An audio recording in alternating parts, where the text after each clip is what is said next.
PM Modi ने tweet कर Sam Pitroda के सवाल पर पलटवार किया और इसे सेना का अपमान बताया। पीएम ने ट्वीट किया और उन्होंने ट्वीट में लिखा कि राहुल के करीबी ने कांग्रेस की तरफ से पाकिस्तान नेशनल डे मनाना शुरू कर दिया है। तो प्रधानमंत्री मोदी का ट्वीट सामने आया है और इस ट्वीट से समझा जा सकता है कि बीजेपी इस मुद्दे को कितनी गंभीरता से ले रही है।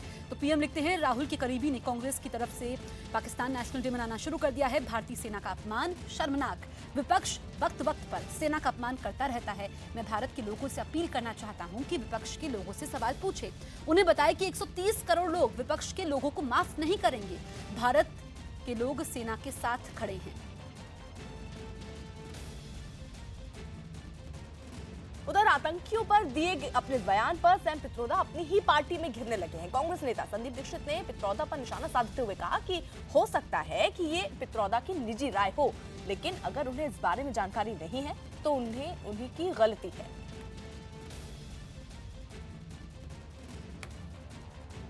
देखिए, ये उनकी व्यक्तिगत राय हो सकती है। बहुत सीधी बात। पहली चीज़ तो जब उन्होंने कहा कि मुझे पता नहीं है ठीक से पुलवामा में क्या हुआ, तो प्रतिक्रिया देने की क्या ज़रूरत है? भाई आप जान लीजिए पहले क्या हुआ।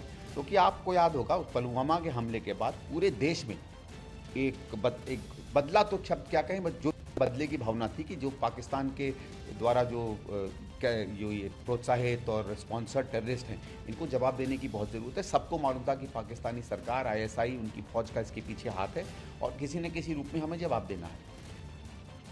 हमारे 3 सहयोगी हमारे साथ लाइव मौजूद है। रवि सिंह दिल्ली से हैं, अमित पांडे भी हमारे साथ है, साथ ही न्यूज रूम से हैं अमिताभ सिन्हा। सबसे पहले मैं रवि के पास जाऊंगी। रवि, आपने एक्सक्लूसिव बातचीत की सैम पित्रोदा से और सैम पित्रोदा के इस बयान के बाद सियासत काफी तेज है। पीएम मोदी ने ट्वीट किया है, लेकिन जो सवाल आपने सैम पित्रोदा से पूछे, उन्होंने पहली बात अपने बयान पर खेद प्रकट नहीं किया। वो अपने बयान पर कायम है और उन्होंने ये बोला कि ये बयान राष्ट्र विरोधी नहीं है, सवाल पूछना क्या गलत है। तो ऐसे डिफेंड कर रहे हैं वो अपने बयान को।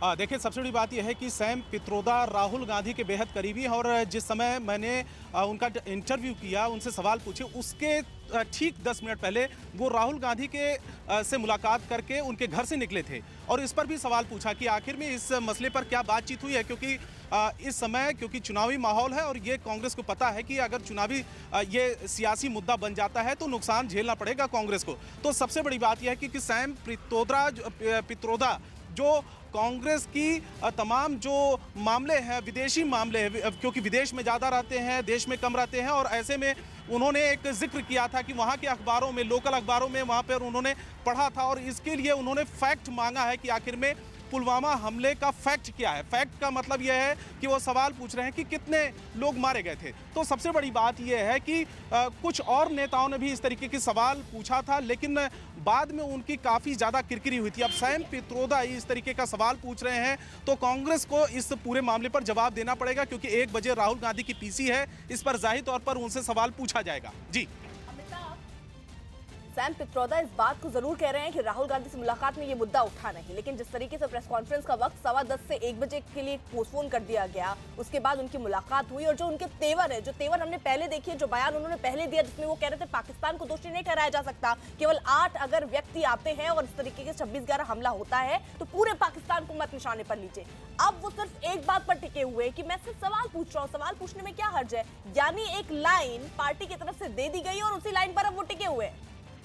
सफाई से अपने आप को अगर इस इंटरव्यू को देखें रवि सिंह के, तो बड़ी सफाई से अपने आप को पार्टी से भी अलग कर रहे हैं, अपनी कांग्रेस पार्टी से भी अलग कर रहे हैं और राहुल गांधी से भी अलग कर रहे हैं, क्योंकि उन्होंने साफ साफ कहा है कि मैंने बतौर नागरिक सवाल पूछा है और सवाल पूछने का लोकतंत्र में हक है। उन्होंने सरकार से कोई सवाल नहीं पूछा, वो रिपोर्टर से सवाल पूछ रहे हैं। तो जाहिर तौर पर ये सीधा सीधा इशारा है कि वो सवाल पूछ भी रहे हैं, लेकिन बतौर कांग्रेस के नेता नहीं पूछ रहे हैं, बतौर राहुल गांधी के सलाहकार नहीं पूछ रहे हैं। तो ये उस चीज को राहुल गांधी से अलग करने की कोशिश हो सकती है, पूरा का पूरा जो ब्लेम है अपने ऊपर डालने की कोशिश हो सकती है, क्योंकि अगर राहुल गांधी से इस बयान के बाद मुलाकात हो रही है तो चर्चा क्या हुई होगी इसमें सोचने वाली बात नहीं है। अब राहुल गांधी प्रेस कॉन्फ्रेंस करने आएंगे तो सीधे सीधे जो बाकी नेता लाइन ले रहे हैं कि उनका व्यक्तिगत बयान है, और ये शायद यही बातें सामने आने वाली हैं। लेकिन इतना तो साफ है कि एक जो मैंने पहले भी कहा था, जुबान से निकली बात और कमान से निकला तीर दोबारा वापस नहीं आता। अब ये बात निकल गई है, बहुत दूर तक जाएगी। बिल्कुल अमिताभ, जो बातें आप बता रहे हैं, अमित पांडे के पास चलते हैं। अमित, डैमेज तो हो चुका है और मुलाकात जो हुई है। हालांकि उन्होंने सैम पित्रोदा ने यह कहा कि मुलाकात में राहुल गांधी से इस मुद्दे पर बातचीत नहीं हुई है, लेकिन जो ये बयान सामने आया है जिस पर राजनीति काफी हो रही है, ये बयान संवेदनहीनता की हद है और कांग्रेस पार्टी के लिए इसको जस्टिफाई करना बेहद मुश्किल होगा।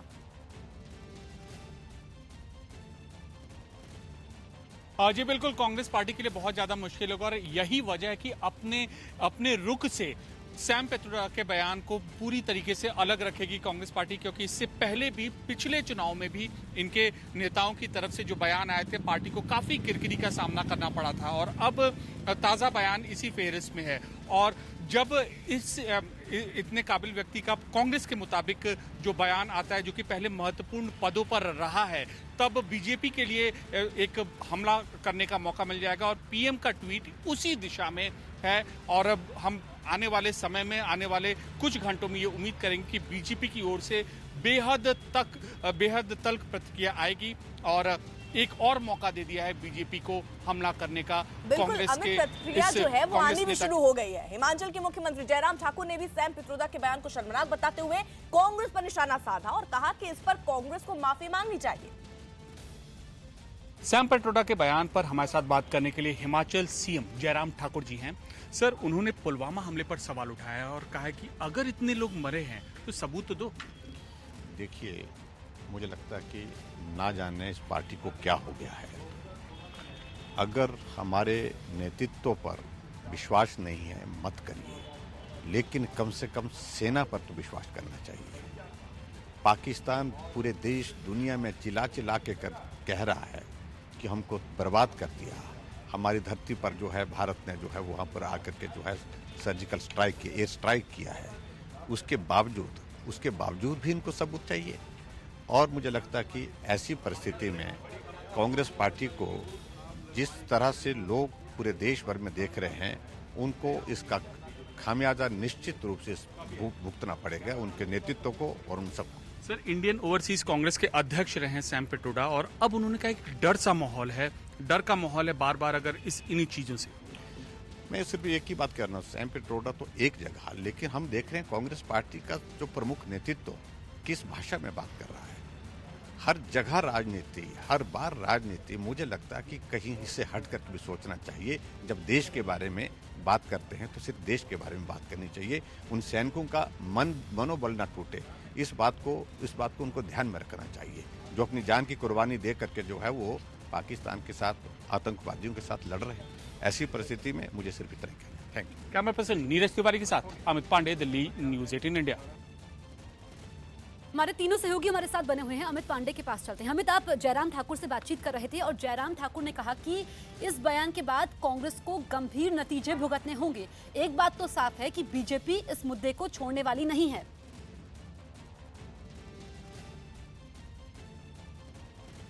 जी बिल्कुल, एकदम बीजेपी इसको छोड़ने वाले नहीं है। और अगर हम इससे कुछ घंटे पहले की बात करें तो राम गोपाल यादव की तरफ से पुलवामा हमले को लेकर बयान सामने आया था और जिसके बाद यूपी सीएम योगी आदित्यनाथ ने प्रतिक्रिया दी थी और अब यहाँ पर सैम पित्रोदा का बयान आया है और उसके बाद पीएम मोदी ने ट्वीट किया है। तो एक ये मुद्दा है जिसको बीजेपी बनाना चाहेगी और आने वाले दिनों में जब ये चुनाव प्रचार होगा या जनता के सामने जाएंगे या फिर प्रेस कॉन्फ्रेंस करेंगे तो कांग्रेस के ऊपर और विपक्षी दलों के ऊपर इन्हीं बयानों को लेकर निशाना साधा जाएगा और इस मामले में अगले जो तल्ख तेवर बीजेपी की ओर से कांग्रेस की ओर देखने को मिलेगा जरूर। जी ठीक है, तल्ख तेवर बीजेपी की तरफ से जरूर देखने को मिलेगा, लेकिन यहाँ पे तेवर अमिताभ नरम दिख रहे हैं। आप जिस तरीके से सैम पित्रोदा से जब बात की हमारे सहयोगी रवि ने, उन्होंने न सिर्फ बीजेपी से अपने आप को अलग कर लिया, क्योंकि जब सवाल रवि ने उनसे पूछा था कि नरेंद्र मोदी सरकार पर आप सवाल उठाएंगे, उन्होंने कहा देखिए वो उनके ऊपर है, वो जो कह रहे हैं वो कह रहे हैं, मुझे उससे मतलब नहीं है। साथ ही साथ उनसे मनमोहन सिंह सरकार के बारे में 26/11 पे जो उन्होंने बयान दिया, जब उस पर पूछा गया तो उन्होंने कहा उससे भी हमें मतलब नहीं है। यानी वो दोनों ही पार्टियों से अलग हो गए। बिल्कुल, यही तो मैं कह रहा हूँ। ये कांग्रेस को कहना था या सैम पित्रोदा को कहना था? राहुल गांधी से मुलाकात के बाद अगर ये बयान आ रहे हैं तो सीधे सीधे यही संदेश है कि सैम पित्रोदा ने ये बयान व्यक्तिगत रूप से दिया था, एज एन इंडिविजुअल दिया था। उन्होंने सरकार से सवाल नहीं पूछा, उन्होंने व्यक्तिगत रूप से सिर्फ जानकारी चाहिए थी और लोकतंत्र में हर नागरिक जानकारी चाहता है। तो उन्होंने बड़ी सफाई से अपने आप को राहुल गांधी से, कांग्रेस से अलग कर लिया है। पूरी की पूरी कांग्रेस जानती है, राहुल गांधी जानते हैं और सैम पित्रोदा भी जानते हैं कि प्रधानमंत्री का ट्वीट कितना मायने रखता है, खासकर शहीदों को लेकर, खासकर 26/11 की घटना को लेकर, जब पूरा का पूरा देश जिन घटनाओं को लेकर आज भी आहत है। ऐसे में सैम पित्रोदा का उन दोनों विषयों पर बयान और अपनी ही सरकार का मजाक उड़ाना, अपनी ही सरकार से सवाल उठना उन शहीदों का भी मजाक है और पाकिस्तान को और मजबूती देता है। तो ऐसे में सैम पित्रोदा के पास इसके अलावा कोई चारा भी नहीं था कि इस बयान को व्यक्तिगत बना दें और इसे लोकतंत्र का हिस्सा बनाकर इसे अपने सवाल पूछने का अधिकार बना दे। तो उनके पास कोई चारा नहीं था। बिल्कुल, रवि के पास चलते हैं। रवि, आपने ये एक्सक्लूसिव बातचीत की सैम पित्रोदा से और सैम पित्रोदा ने पूरी तरीके से अलग किया। उन्होंने कहा कि राष्ट्र विरोधी ये बयान नहीं है, मैं तो सिर्फ तथ्य पूछ रहा हूँ, एक आम नागरिक होने के नाते सवाल पूछना क्या गलत है? क्या इस तरह के बयान देना, अपनी सफाई में ये सब कहना कांग्रेस के लिए काफी है?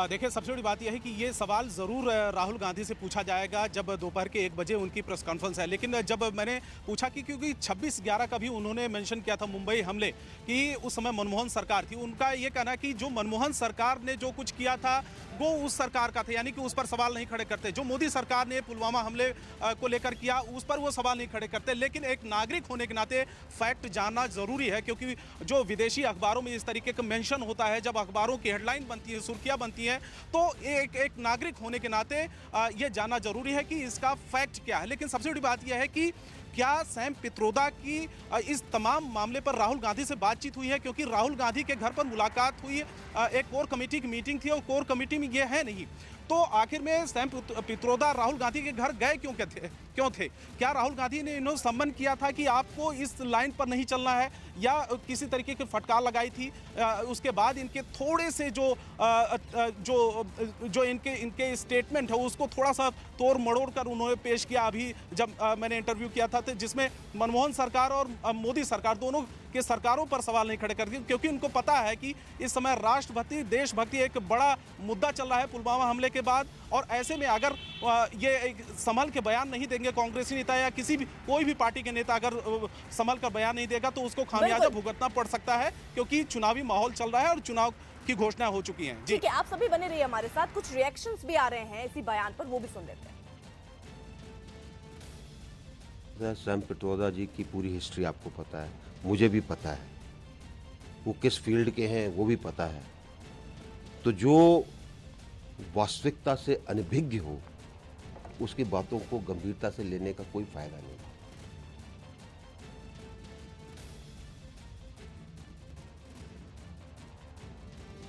सेना की कार्रवाई पर प्रश्न किसी विपक्षी नेता ने नहीं खड़ा किया, सिर्फ और सिर्फ बीजेपी के नेताओं ने खड़ा किया। किसी ने कोई फिगर दिया, किसी ने कोई फिगर दिया, किसी ने कहा बिल्कुल कुछ नहीं हुआ। तो यही कर रहे हैं। तो मुझे लगता है कि सेना के नाम पर राजनीतिक रोटियां सेकने से परहेज करना चाहिए और सेना की जो कार्रवाई है और सेना का जो आधिकारिक बयान है उसके हिसाब से हम लोगों को चलना चाहिए। अब बात धीरे धीरे हो रही है, वो भी कह रहे हैं कि ये जो है वो जब 26/11 हुआ था तो हमारे सैकड़ों बेगुनाह मारे गए थे, लेकिन हमने तो कुछ नहीं किया, तो ऐसे ही आपको करना चाहिए था। मुझे लगता है जो उनकी राष्ट्रीय सुरक्षा पर पिलपिली नीति थी, राष्ट्रीय सुरक्षा पर जो घुटना टेकू नीति थी, उस नीति को वो चाहते हैं कि मोदी जी भी आगे बढ़ाते हैं। तो भैया ये मोदी जी का जो है वो खून में ये नहीं है। मोदी जी अगर देश के सम्मान, देश के स्वाभिमान, देश की गरिमा पर कोई बात आएगी, आँच आएगी, तो उसको मुंहतोड़ जवाब देंगे। सुरक्षा पर जब आ जाए तो टकराना ज़रूरी है, जो जिंदा हो तो जिंदा भी नज़र आना ज़रूरी है। जो ये तो मुर्दा लोग हैं, इनको तो ये भी नहीं पता है कि देश के सम्मान स्वाभिमान के लिए क्या हमें करना चाहिए था। इस वक्त की बड़ी खबर आपको बता दें, पुलवामा हमले से जुड़ा एक बड़ा आतंकी साजिद खान गिरफ्तार किया गया है। दिल्ली पुलिस की स्पेशल सेल ने साजिद खान को गिरफ्तार किया है। पुलिस के मुताबिक साजिद खान जैश कमांडर मुदस्सर का करीबी है और पिछले कुछ दिन से दिल्ली में शॉल बेचने वाले के भेष में छिपा हुआ था। तो पुलवामा हमले का आतंकी दिल्ली से गिरफ्तार हुआ है। साजिद खान इसका नाम बताया जा रहा है। आनंद तिवारी हमारे सहयोगी फोन लाइन पर मौजूद हैं। आनंद, ये बड़ी कामयाबी है, साजिद खान की गिरफ्तारी हुई है, क्या भूमिका इसकी रही है? जी देखिए, स्पेशल सेल ने एक बड़ी कामयाबी हासिल की है। सज्जाद खान नाम के 29 साल के जो जैश के टेररिस्ट है उसको दिल्ली से गिरफ्तार किया गया है। लंबे वक्त से ये दिल्ली में इसकी मूवमेंट थी और यहाँ पर शॉल बेचने के बहाने आया था और सीधे तौर पर जो पुलवामा हमले का मास्टरमाइंड था, जिसे इनकाउंटर में ढेर किया था सुरक्षा बलों ने, मुदस्सर, उससे लगातार ये टच में था। पुलवामा हमले से पहले ये दिल्ली में आके छुप गया था और इसे पुलवामा हमले, जो सोर्सेज बता रहे हैं कि पुलवामा हमले की तमाम जानकारी इसके पास थी। जो सज्जाद, जिसको की गिरफ्तार किया गया है, बता दें कि जो सज्जाद खान है, इसके दोनों भाई आतंकी वारदातों में मारे जा चुके हैं सुरक्षा बलों के हाथों, जिसमें से एक जो इसका भाई था वो जो मसूद अजहर का जो भतीजा है उसके साथ मारा जा चुका है, और दूसरा इसका जो भाई है वो भी जैश का हार्डकोर टेररिस्ट था। अभी लगातार स्पेशल सेल की जो टीम है वो लोधी कॉलोनी में इससे पूछताछ कर रही है। लंबे वक्त से ये मुदस्सर ने टच में था और उसे आनंद, आपसे ये समझना चाहेंगे कि बड़ी कामयाबी तो ये है कि सज्जाद खान को गिरफ्तार किया गया है, पकड़ा गया है। इसके बारे में और क्या जानकारी मिल पाई है? कहाँ का ये रहने वाला है? कब से ये इन गतिविधियों में शामिल रहा है? इस बारे में कोई जानकारी आपके पास? जी बिल्कुल, ये कश्मीर का रहने वाला है, 29 साल इसकी उम्र है और लंबे वक्त से ये दिल्ली में इसकी मूवमेंट थी। अलग अलग जगहों पे ये रेकी कर रहा था। इसको जैश की तरफ से स्लीपर सेल रिक्रूट करने का काम दिल्ली और दूसरे शहरों के लिए दिया गया था और उसके लिए लगातार ये मुदस्सर के साथ टच में था। इससे ये भी जानकारी पता था कि सीआरपीएफ कैंप की जो बस है जिसपे हमला होने वाला, उसमें मुदस्सर और जो बाकी टेररिस्ट है वो किस तरह से चैट पे बात करते हैं, तमाम जानकारी स्पेशल सेल इससे जुटाने की कोशिश कर रही है। और जैसा मैंने आपको बताया कि इसके जो दो भाई थे वो हार्डकोर मिलिटेंट थे जैश ए मोहम्मद के, जिसमें से जो उसका एक भाई है वो मसूद अजहर के भतीजे के साथ आतंकी घटना में मारा जा चुका है और लगातार अभी इसका जो बैकग्राउंडर है वो पूरा खंगाला जा रहा है। स्पेशल सेल की जो टीम है लोधी कॉलोनी में इससे लगातार पूछताछ कर रही है। एक बड़ी जिम्मेदारी जैश की तरफ से इसको मिली हुई थी कि ये किस तरह से स्लीपर सेल रिक्रूट करेगा। एनआईए ने भी इसकी मूवमेंट को लेके अपने इनपुट पे केस दर्ज किया था। बिल्कुल, तो इस वक्त की बड़ी खबर हम बता रहे हैं, पुलवामा हमले से जुड़ा एक बड़ा आतंकी सज्जाद खान गिरफ्तार किया गया है।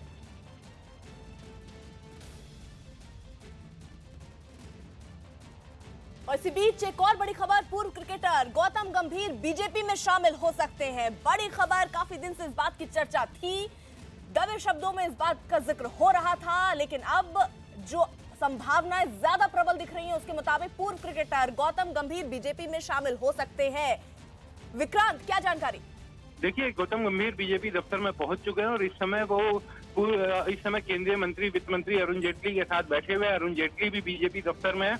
अभी बीजेपी अध्यक्ष अमित शाह भी यहां पर पहुंचे हैं, तो उम्मीद यही की जा रही है कि अब से कुछ देर बाद उनकी ज्वाइनिंग होगी और निश्चित तौर पर उन्हें लोकसभा सीट भी लड़वाई जाएगी। जो कयास लगाए जा रहे थे पिछले काफी समय से कि गौतम गंभीर बीजेपी में ज्वाइन हो सकते हैं, तो आज वो सारे कयास सही साबित हुए और गौतम गंभीर बीजेपी दफ्तर पहुंच चुके हैं। उम्मीद ये भी लोग कह रहे हैं कि नई दिल्ली से हो सकता है कि बीजेपी अपना कैंडिडेट बदले। मीनाक्षी लेखी अभी वहां से बीजेपी की उम्मीदवार हैं, तो क्या गौतम गंभीर नई दिल्ली सीट पे चुनाव लड़ेंगे? ये भी एक बड़ा सवाल सामने आ रहा है। तो अब से कुछ ही देर बाद हो सकता है कि बीजेपी अध्यक्ष अमित शाह उन्हें ज्वाइन करवाएं बीजेपी, और उसके बाद ये अब क्योंकि लोकसभा दिल्ली की सीटें जो है वो आखिरी के दूसरी चरण में दिल्ली में मतदान होना है। दिल्ली के लिए अभी नामों का ऐलान भी नहीं किया गया, लेकिन इस बात की प्रबल संभावना है कि वो लोकसभा चुनाव बीजेपी के टिकट पर लड़ेंगे।